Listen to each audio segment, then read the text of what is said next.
இந்த பகுதியில் சுமார் 20 ஹெக்டேர்ஸ், அதாவது ஒரு 70 சென்ட்டுக்குள்ளே இருக்கிற இடத்த வந்து பார்த்திங்கன்னா ஆயப்பாளையம் பஞ்சாயத்து என்ன சொல்கிறான்னு கேட்டிங்கன்னா, இந்த பகுதி வந்து இந்த 70 சென்ட் இடத்த ஒரு பூங்காவுக்கோ மற்ற எங்களுடைய 30க்கும் மேற்பட்ட குடும்பங்கள் வசித்து கொண்டு வருகிறோம், எங்களுடைய பொது பயன்பாட்டுக்கோ கொண்டு வந்து கொடுங்க. அதாவது ஒருதலைபட்சமாக ஒரு குறிப்பிட்ட நபர்களுக்கு பட்டா போட்டு தருவதை எதிர்ப்பு தெரிவிக்கிறோம் என அந்த பகுதி மக்கள் தெரிவித்து வருகின்றனர்.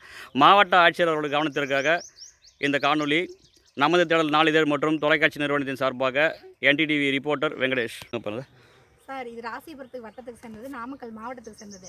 இது பொண்ணு ஆயிப்பாளையம் பஞ்சாயத்துக்கு சேர்ந்தது. இந்த இடம் கோப்பம்பட்டி கிராமம். இது இந்தாண்ட மின்னாம்பள்ளி பஞ்சாயத்து, இந்த ரோட்டுக்கும் இந்தாண்ட மின்னாம்பள்ளி பஞ்சாயத்து, இது கோப்பம்பட்டிக்கு சேர்ந்தது, ஆயிப்பாளையம் பஞ்சாயத்துக்கு சேர்ந்தது. இந்த இடம் வந்து முழுக்க முழுக்க விவசாயத்துக்கு தான் பயன்படுத்திட்டு இருந்தாங்க. இதில் இருக்கிறது ஒரு 85 சென்ட் தான் இருக்கும். அந்த இனிமேல் கவர்மெண்ட் சலுகை வந்தால் இந்த இடத்துல இனிமேல் போடவும் முடியாது. இந்த இடத்துல வந்து ஆக்கிரமிப்பு பண்ணி தாசில்தாரும் ஆரையோ எல்லாம் ஆக்கிரமிப்பு பண்ணி 3ஆம் பாலினத்து மக்களுக்கு பட்டா போட்டிருக்காங்க. இதில் வந்து நாங்கள் எதிர்ப்பு தெரிவிக்கிறோம். மக்கள் எல்லாம் சேர்ந்து எதிர்ப்பு தெரிவிக்கிறோம். அதனால இந்த இடத்துல போடக்கூடாது. எங்களுக்கு கவர்மெண்ட் சலுகை வந்தா இனிமேல் இல்ல, இந்த இடத்துல 3ஆம் பாலினத்து மக்களுக்கு போடக்கூடாது. அப்ஜெக்ஷன் தெரிவிக்கிறீங்க. அதாவது இந்த இடத்துல வந்து 3ஆம் பாலினத்துக்கு பட்டா போட்டு தர்றதுக்கு நீங்க அப்ஜெக்ஷன் தெரிவிக்கிறீங்க. ஓகே, இப்போ எல்லாம் ஊர் ஒட்டுமொத்தல பொதுமக்களுக்கு தேவை. சரி, ஓகே சார். நாங்கள் என்ன சொல்றோம்னா, எங்க இடத்துல இருக்கிறது எங்க ஊர்ல இருக்கிறது இது மட்டும் தான். எங்களுக்கு ஒரு பள்ளிக்கூடம் கட்டணும், ஒரு நம்ம விளையாட்டு மைதானம், அப்படி எங்களுக்கு ஒரு 20 வீடு இருக்குது. எங்க குழந்தைங்க வந்து இங்க ஒரு ஸ்கூல் கட்டி நாங்க வந்து இங்க இருக்கணும், பிடிக்கணும். இங்க இருந்து நாங்க மெயின் ரோட் தாண்டி போகணும். எங்களுக்கு தேவையான இது மட்டும் நிலம் இருக்கு. 6 ஏக்கரா 40 பட்டா போட்டிருக்காங்க. ஏன் அந்த இடத்துல எல்லாம் போடலன்னு நாங்க கேக்குறோம். அதான் சார், ஏன் அந்த இடத்துல கொஞ்சோட நிலத்தை பார்க்கறா, அந்த அதிகமா இருக்கிற இடத்துல ஏன் பட்டா போடல? ஏன் இங்க கொண்டு வந்து இந்த கொஞ்சோட இடத்துல போட்டா கவர்மெண்ட் சலுகைக்கு நாளைக்கு இடம் என்ன பண்றது சார்?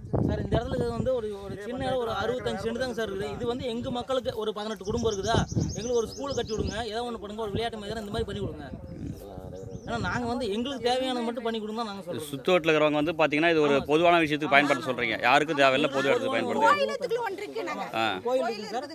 சார், ஒரு ஹாஸ்பிட்டலு ஒரு இந்த மாதிரி எங்களுக்கு தேவையானது வந்து பண்ணி கொடுங்கன்னு தான் நாங்கள் சொல்கிறோம். நாங்கள் இங்கிருந்து போனால் அந்த பக்கம் போனால் ஒரு 3 கிலோமீட்டர், இந்த பக்கம் 3 கிலோமீட்டர் வந்து எங்களுக்கு இருக்கிறது அவ்வளோதாங்க சார். இது உழவாடை வந்து முழுக்க முழுக்க விவசாயத்துக்கு பயன்படுத்துறது விட்டு கொஞ்சோட இடத்த நாங்கள் கவர்மெண்ட் சலுகை வந்தாலும் இந்த மாதிரி இல்லையா எங்களுக்கு?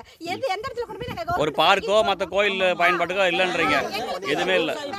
விவசாய பொருள் எடுத்து நாங்கள் கூட அடுத்த கிராமத்துக்கு போகணும். இங்கிருந்து ஒரு 10 ஒரு இங்கிருந்து போனீங்க பார்த்தீங்கன்னா ஒரு 3 கிலோமீட்டர் போகணும் சார். நாங்கள் கூட காய வச்சு ஒரு உழவடை நிலம் அப்படிங்கிறது எங்களுக்கு வந்து விவசாய பொருள் காய வைக்கிறது. இது வரைக்கும் எங்களுக்கு இதெல்லாம் நாங்கள் என்ன பண்றது? எந்த இடத்துல போய் நாங்கள் இங்கே எவ்வளோ குடும்பங்கள் இருக்கீங்க? இங்கே வீடு குடும்பங்கள் இங்கே ஒரு 30 குடும்பம் இருக்கு சார். இங்கே ஒரு 30 குடும்பம் இருக்கீங்க. உங்களுடைய பயன்பாட்டுக்கு இல்லை. எல்லாம் சின்ன சின்ன குழந்தைங்க எல்லாம் வெளியில கொண்டு ராசிபுரம் வட்டம் கட்டி கொடுங்க போடுங்க. ராசிபுரம் வட்டம் நாமக்கல் மாவட்டம் பொண்ணு ஆயிப்பாளையம் பஞ்சாயத்துக்கு சேர்ந்த கோப்பம்பட்டி, பக்கத்துல எல்லை வந்து மின்னாம்பள்ளி.